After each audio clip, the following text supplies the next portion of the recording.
As many may have noticed, the awakening journey or the awakening process is about coming more and more to terms with reality, with the truth.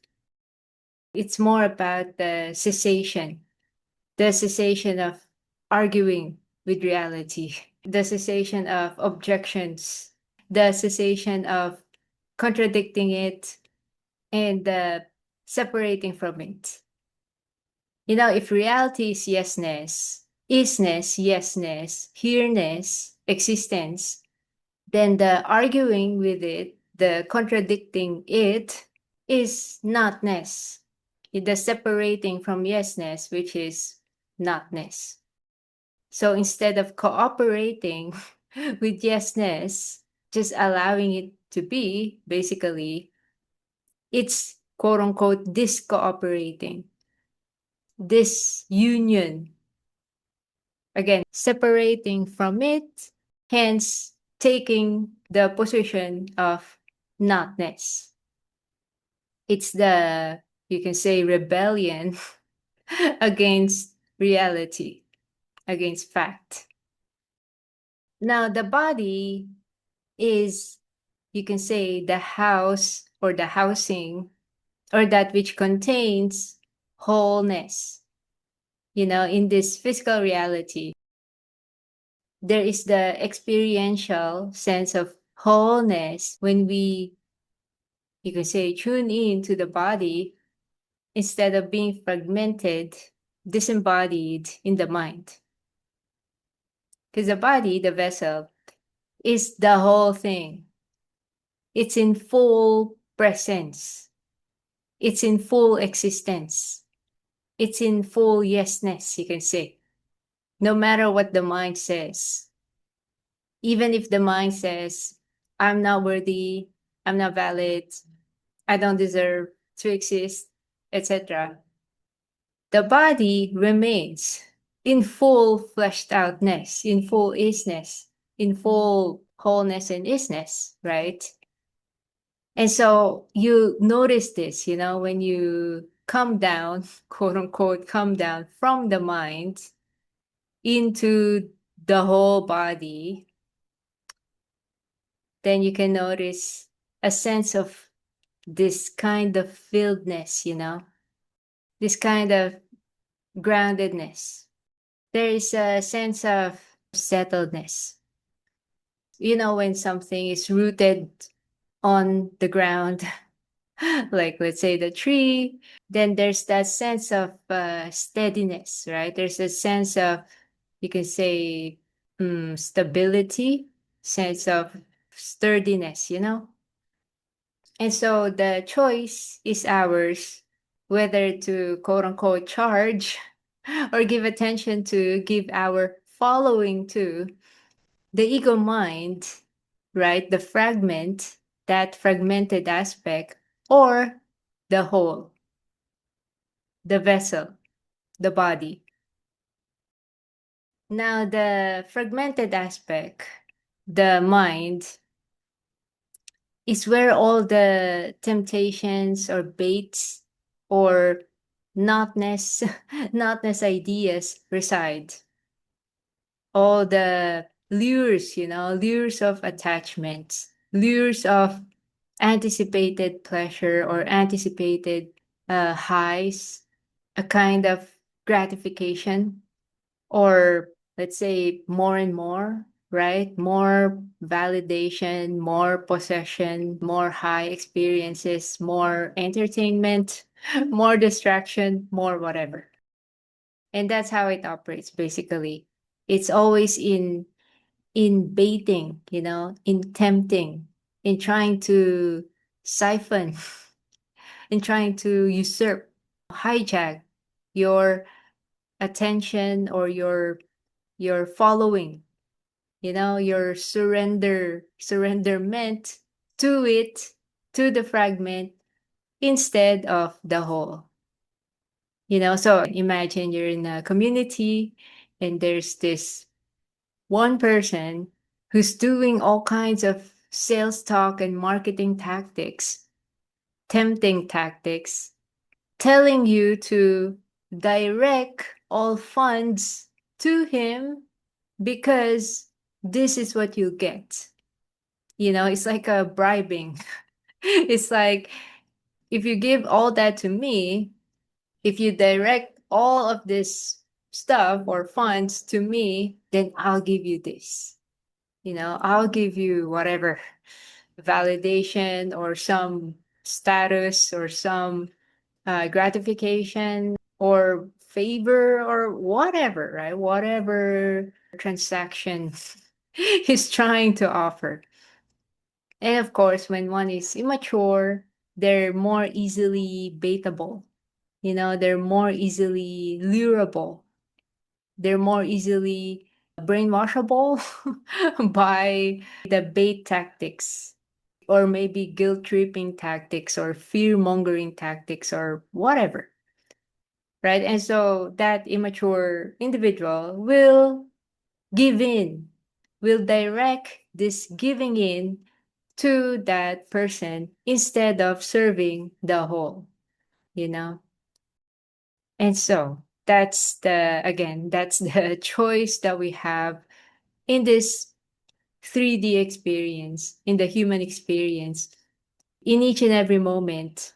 It's giving this surrenderment, this following, this allegiance, you can say, either to the fragmented aspect or the whole vessel.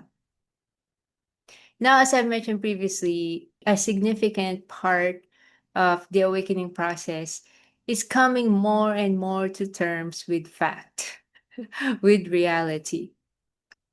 Now, the reality is, this vessel, this body, this is its life. This is the life of the avatar. It's not the ego minds, it's not the egos.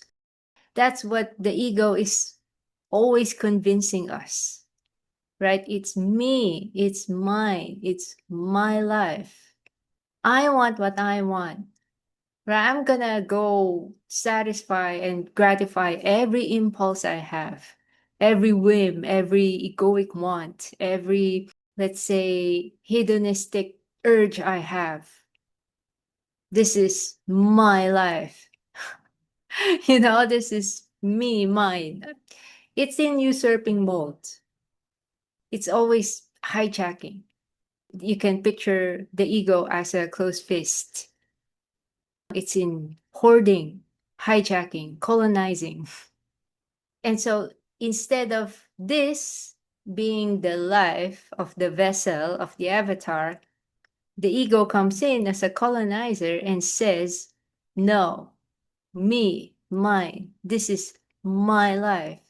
This is my land. This is my territory. I'm going to do what I want. I'm going to satisfy and gratify my every entitlement. It's like a disruptor, you know, a disturber, an agent of chaos. But because it's not just that, it's also tricky. It's also, you can say, manipulative. It's also, again, doing all kinds of sales tactic, convincing you of notness ideas, fear mongering, or creating fantasies, or rationalizing mechanisms. And so we get convinced, right? And so we keep giving our power to it. Also, it's dramatic, it's entertaining, it's attention grabbing. And it is where those kinds of sticky, gooey attachments lie. It has a lot of fireworks compared to the whole, compared to the body, compared to the true self, the avatar. It doesn't operate according to immature impulses. What it contains is truth and alignment. It's secure, you know?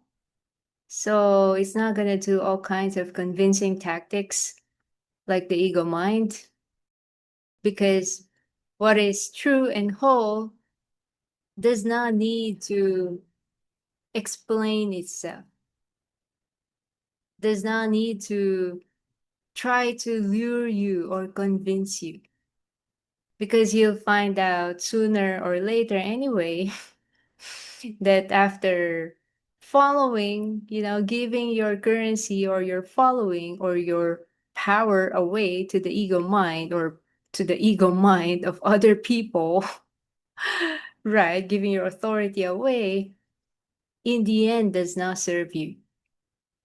In the end, does not lead to true fulfillment. In the end, it's a sham. And so it's just steady and quiet and unimposing, you can say.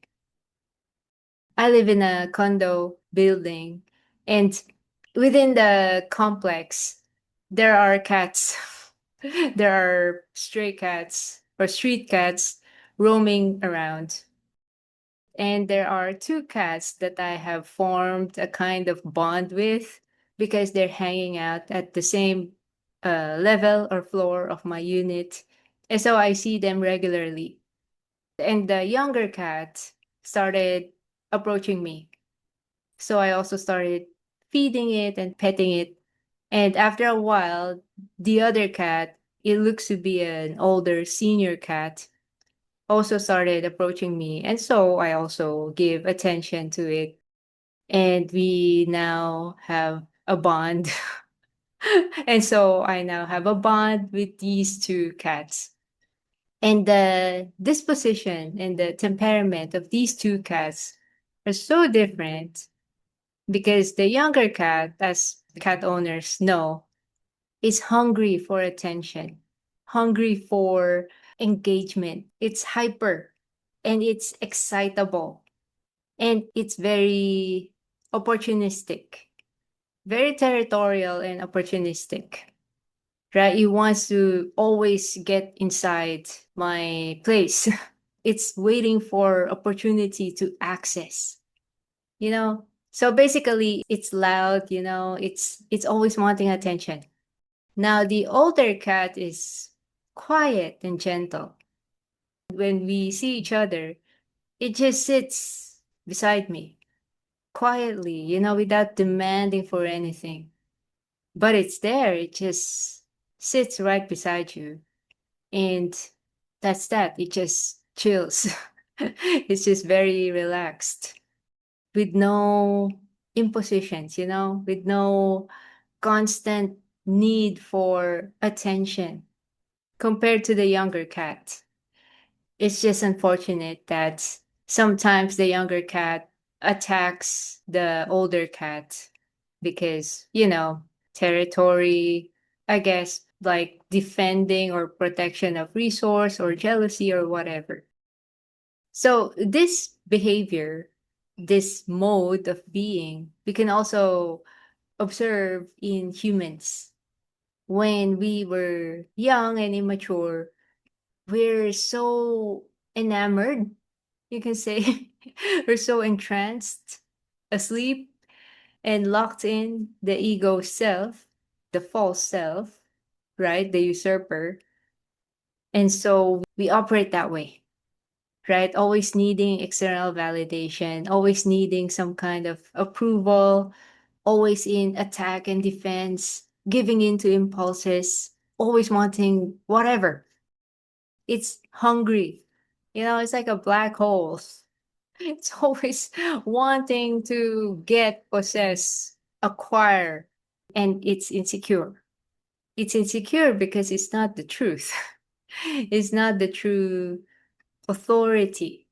This is really not its life. It's the imposter, the ghost, notness, unreality. What is an illusion, what is not true, has to have all kinds of tricks up its sleeve to try to assert itself. Anyway, I want to go to my main point, which is directing or redirecting. So, in each and every moment, we're always and already in charging, in investing. in giving our attention to, or tending to, right? Or giving way to, or allowing something to be at the stage, to be at the forefront. So if we direct this allowing, this charging to notness ideas, then that will be our experience. We're feeding it, right? So we're feeding notness ideas, not valid, not whole, not complete, not worthy, not enough, etc. And that's the feedback that we get. That's the result. That's the experience that we get. And so it's all working perfectly, you can say. And the same with when we give our power away to someone who is narcissistic, someone who's self centered, just thinks of themselves. Well, then that's the result that we get. Our energy or our currency or this servitude will only be wasted, will only be used and drained by that person for his self serving agendas, right? And so the invitation now then is to reclaim, right? Reclaim that currency or that charging, that investment to the whole, to the true authority, which is our vessel, our avatar. Now, when I was a student, I went to a Christian Catholic school. And so we have that subject, religion. At that time, the topic was about the Adam and Eve story. And the teacher concluded that it's not about anything else, but it's about disobedience, right? It's because Adam and Eve ultimately didn't obey God. And so they were cast out, right? And at that time, I didn't think any of it. And I kind of even disagreed with it. I'm not very much into any religion, even though I went to a Catholic school. I didn't form any identity, you can say, related with Catholicism or Christianity. Even within my household, all my family members are not, religion is really not a thing, basically. It's just that that's the religion of the school that I was enrolled in, so that's that. But anyway, I thought of that. It's about, according to the teacher, it's all about obedience. And since Adam and Eve obeyed the serpent, directed their obedience to the serpent, therefore, what they get is suffering. They were casted out of Eden. Now, I know that Bible story has a lot of interpretations or alternate origins or symbolisms, and that is just how it is because the serpent actually allowed Adam and Eve to have their own thinking, and not just be little children, right? They actually got their own mind, their own thinking. So I'm not gonna focus on that interpretation, but just this particular angle, wherein when the obedience, right, is directed to the false authority, let's say the serpent, then we fall from grace, right? We fall from the Garden of Eden. And there is now struggle and strife and suffering. And so it's coming to terms with what is the true authority, you can say. It's coming to terms with the fact that this life is the life of the avatar. It's its life, you know? And so it's sort of even like giving back where life belongs to and not usurping it and saying, this is my life. I'm gonna get what I want. It's humbling that. It's stepping back and again, giving way to this. It's directing servitude to the whole system instead of the ego mind, instead of that fragmentive, immature toddler aspect, and keeping on serving it, right? Keeping on feeding it at the expense of the truth of the whole, you know? As a practical application, when you're going about with life, and let's say there's a kind of craving, maybe for some people who are addicted to harmful substances, or maybe drama or chaos, right? Or to that kind of toxic, codependent relationship. And then you feel the pull, right? The urge towards that. Now, before acting, before taking action and just only listening to the toddler mind, check in with the vessel, check in with the whole, check in with the avatar. And you'll get a sense if that's the way it wants to go or not, if that is in alignment with it or not. So it's kind of like your reference, your referential self. You know how when you're drawing, or for artists, to make the drawing more accurate, you use a reference. And by using the reference, referring to the reference and then to the drawing, then you'll be able to draw a more accurate image, right? That's more in alignment with reality, with the actual object, right? And so that's kind of how it is. The whole body is your reference, right? It's like you refer to it. It's like your source, your navigational instrument, let's say. You check in with it. After all, the vessel, the whole, is that which contains, is that which has, you know? So it is that which is in yesness with regard to quote unquote the true path, the quote unquote the correct way, or the natural, its natural course, so to speak. And if it's a no, then it's a no.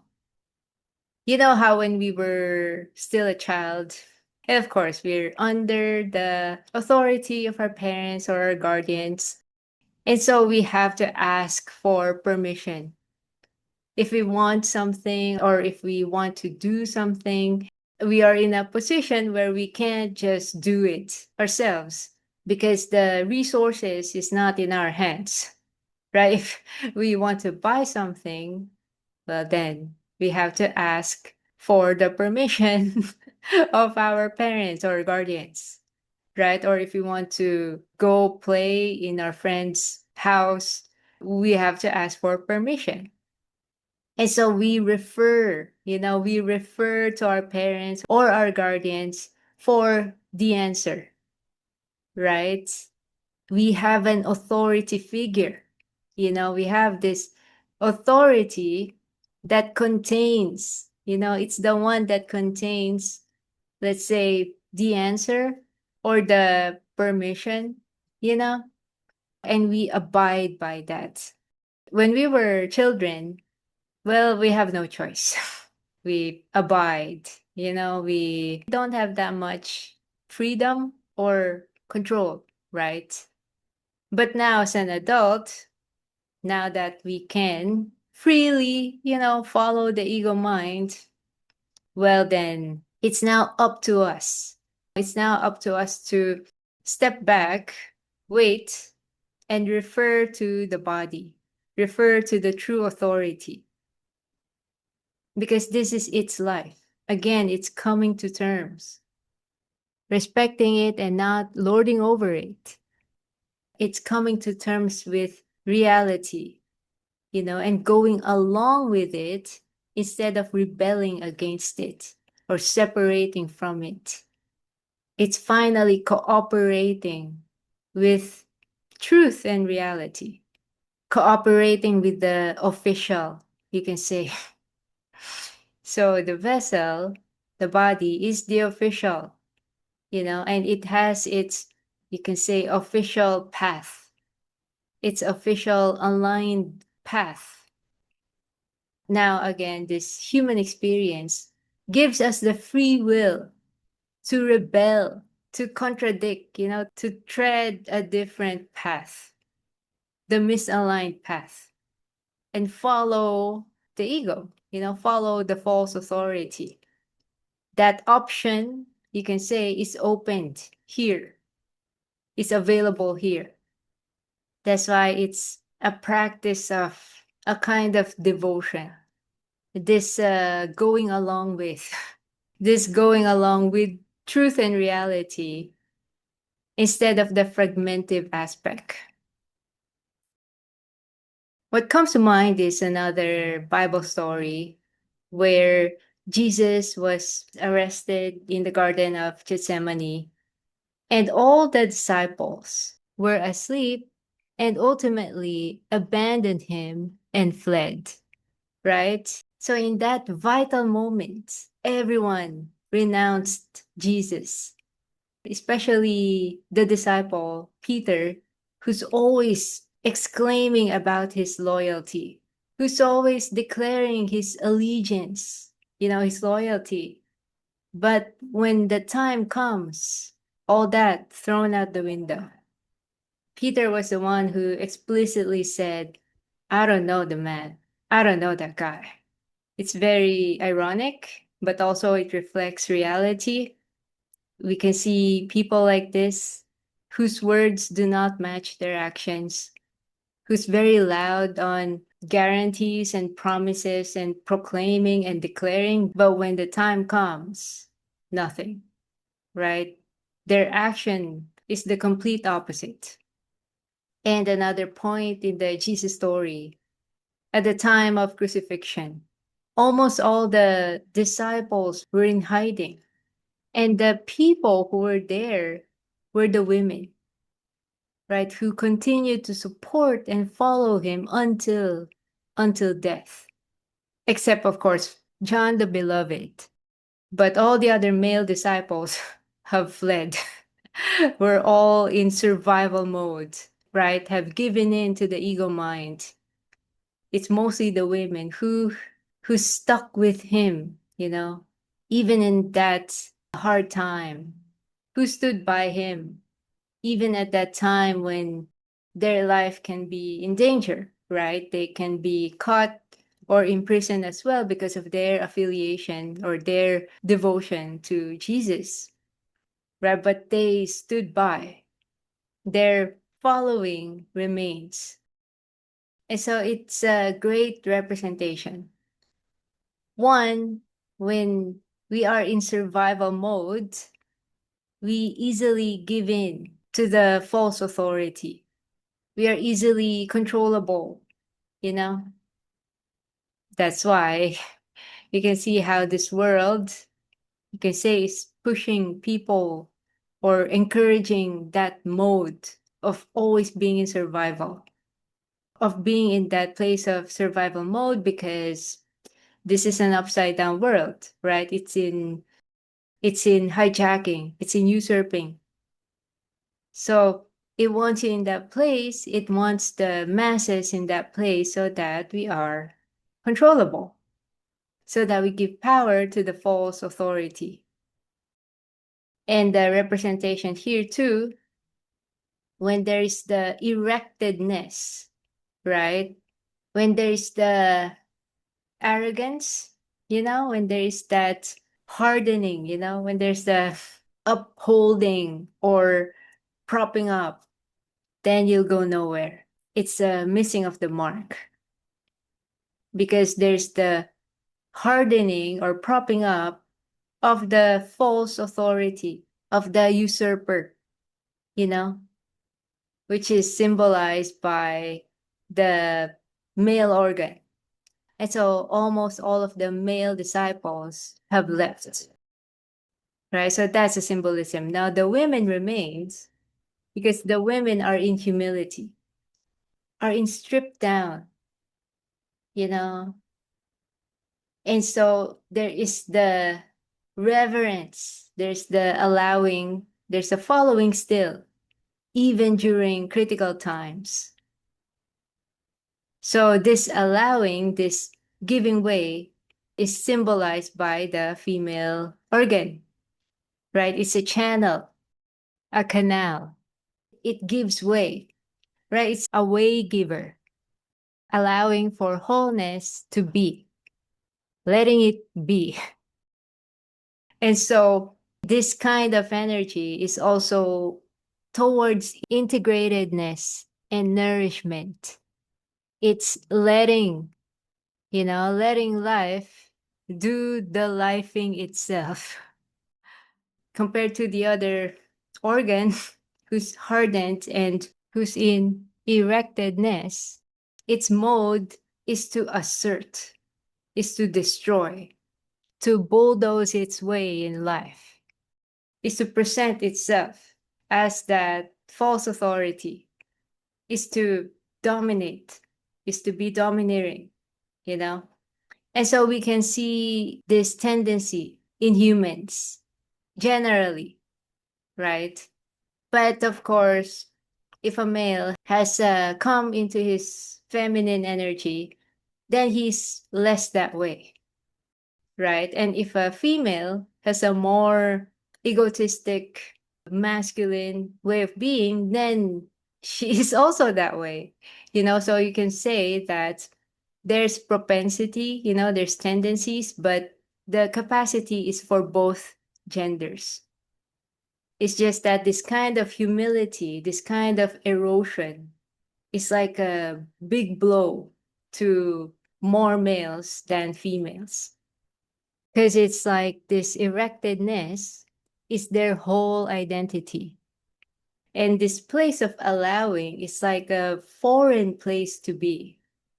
It's like an attack on their manhood or something, right? But those are just ideas, or conditionings, or the fear tactics, or the last flailing, words of the ego when it's about to be stripped back, when it's about to fall, right? It's their last hurrah or something. But probably a more easier way to go about this or have an experiential understanding of this is to not focus too much on, am I doing it? Am I not doing it? Is this the correct state? I got it. I lost it. Right? The thing is, the vessel is the container of yesness. So, quote unquote, it's already doing it. It's already always, quote unquote, doing it. The angle or perspective of always and already is more helpful. So as I've mentioned previously, we are always and already in giving way, right? We're always and already in funneling or in charging or in investing. It's just that if we are caught in the ego mind, then in reality, the basal fact of the matter is that at that time, we gave way to that false authority. But we're still in giving way. It's just that we surrendered to the ego mind, and followed it. And so it's more helpful to remember the basal fact, right? The always and already layer, you can say. So always and already, we're always already in charging of, in giving way to, in surrenderment to, right? It's either we are in giving way, giving power to the fragment, right? To the rebellion, to the false, to the imposter, or here, the canon, the truth, the whole. Or perhaps another way to make this more palatable. Now consider the ego mind as the small guy, the small self. And the whole is the big guy, the big self, right? So, which do you engage? The insecure small self or that which is whole and secure? Which do you sort of fund, if you're an investor, if you're a, let's say, producer or something, which one are you gonna direct your investment to? The small guy who's in notness, who's in turning away from reality, who's fragmented from goodness and wholeness, hence always in wanting and trying to get and trying to access. Or the big guy who's in wholeness, who's in yesness, right? So it's the one supported, the yesness of support, the yesness of security, the yesness of alignment, the yesness of goodness. Which one are you gonna put on stage? Which one are you gonna engage, Are you gonna engage the insecure narcissist that doesn't think of anyone else but themselves? Or are you engaged that which is wise, intelligent, that which is true, in alignment? Because the whole, the vessel, the avatar, the body has more respect, you know, because it's the whole, whole is the whole. It's a respecting of the whole in oneself and in everyone else. The fragment is fragment. So fragment is the fragment. It wants to destroy, it wants to oppress, it wants to put himself above everyone else. It's fragmentive. Instead of building and nourishing, it wants to harm and destroy. And so which one are you gonna give quote unquote life to? Which one are you gonna grant this life to? The imposter, the false owner, the usurper, basically, the colonizer, the hijacker, the stealer, you can say, or the true owner, you know, to that which it truly belongs to.